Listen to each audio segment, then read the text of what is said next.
The history of warfare is a long and bloody chronicle of humanity's conflicts. We've seen battles waged for land, resources, and ideology. But there's one war, fought in the vast Australian outback, that stands out for its sheer absurdity. The Great Emu War of 1932. Yes, you read that right. Australia, a nation known for its rugged landscapes and unique wildlife, once declared war on emus, those large flightless birds that look like they're perpetually late for something. What could possibly lead a nation to mobilize its military against a bunch of birds? The answer, as with most things, lies in a complex web of socio-economic factors and ecological imbalances. But more importantly, it highlights the unpredictable nature of our universe, where even the most carefully laid plans can be undone by a few thousand feathered foes. The 1930s were a time of great hardship for much of the world. The Great Depression had gripped the global economy, and Australia, heavily reliant on agricultural exports, was hit particularly hard. Western Australian farmers faced a double whammy of plummeting wheat prices and a severe drought. As if that wasn't enough, they had another problem on their hands, one that came in the form of a large, feathered horde. Emus, native to Australia, are nomadic birds, known for their size and ability to travel long distances in search of food and water. With their natural habitats drying up, they began to migrate towards areas where they could find sustenance, which unfortunately happened to be the wheat fields of struggling farmers. Imagine the scene: thousands of emus, each standing almost 6 feet tall, descending upon your crops like a feathery, unstoppable tide. Now, emus aren't inherently malicious creatures. They were simply following their instincts, seeking food and water in a time of scarcity. But for the farmers, already grappling with the economic downturn, the emus represented a threat to their very livelihood. The birds devoured their crops, damaged fences, and left their fields in ruins. The situation was dire, and the farmers knew they couldn't fight this feathered foe alone. Desperate times called for desperate measures. The farmers turned to their government for help, pleading for intervention.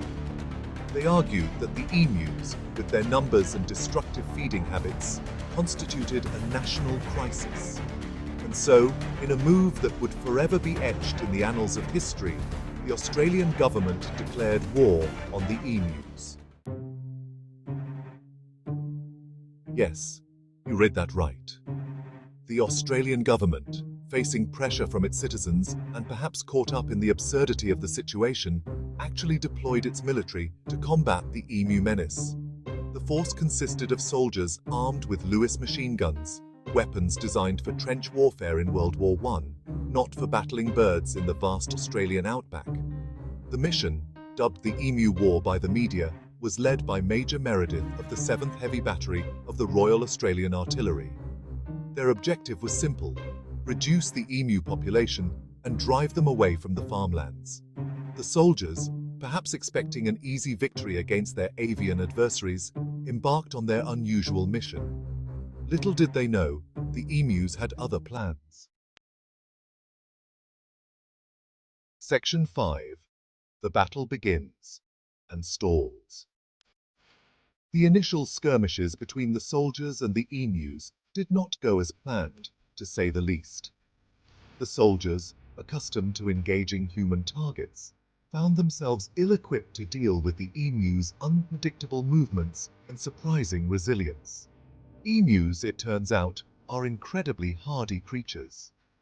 Their feathers provide a degree of protection against small arms fire, and they can run at impressive speeds, easily outpacing the soldiers and their cumbersome equipment.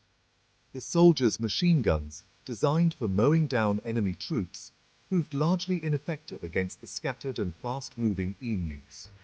Often, the birds would simply scatter before the soldiers could get a clear shot, only to regroup further out in the vast expanse of the outback.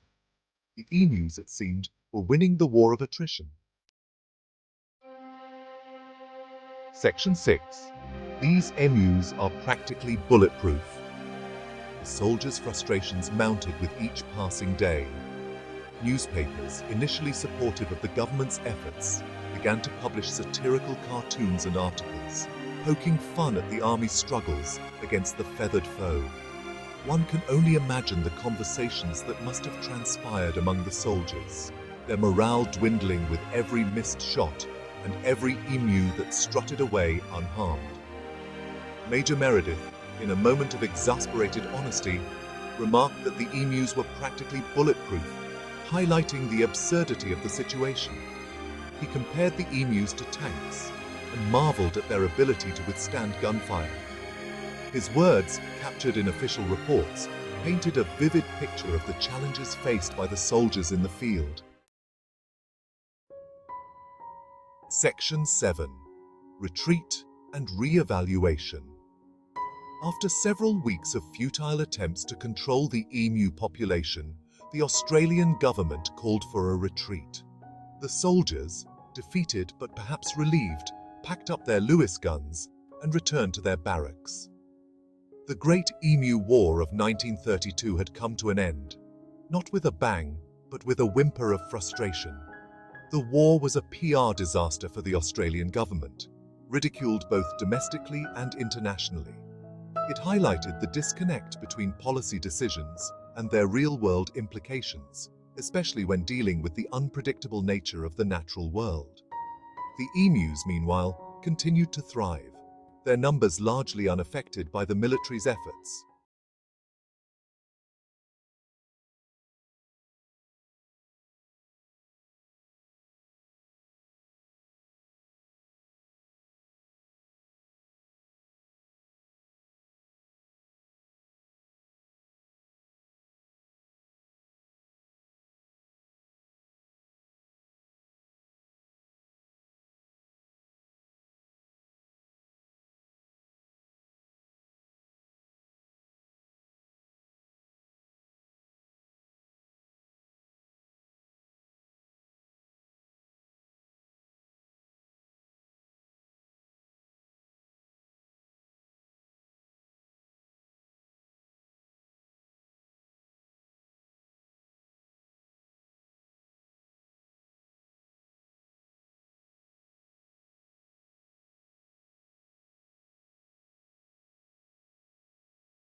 Of ways.